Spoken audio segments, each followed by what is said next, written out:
belanızı versin sizin.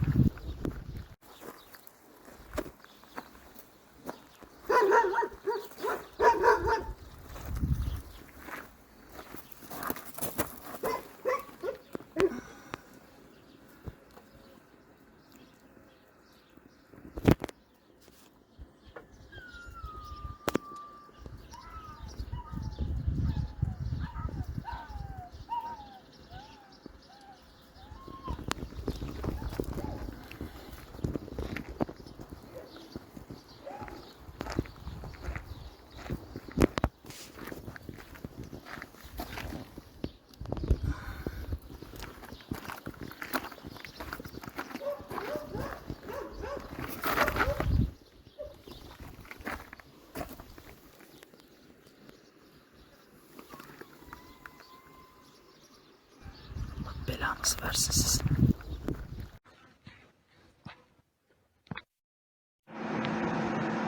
Sayın yetkililer, mahallede kapımın önünde köpeğe vurdunuz. Bayıltıp buraya atıyoruz dediniz. Köpeklerin hali bu şekilde görüyorsunuz. Buraya hep zehirlemişler. Belediye çöplüğüne atıyoruz dediler. Belediye çöplüğü de burası işte. Bugün saat 10 civarında kendi kapımdan köpeği ilaçladılar. Zehirli iğneyle vurdular. Buraya getirip bıraktılar. Yetkilileri aradım.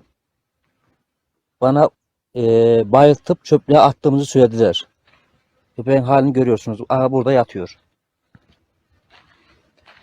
Diğer bir uyuşturup da buraya attıkları köpek de burada. Ölü şekilde ikisi de yatıyor.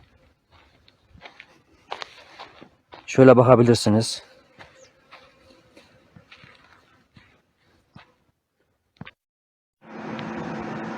Sayın yetkililer, mahallede kapımın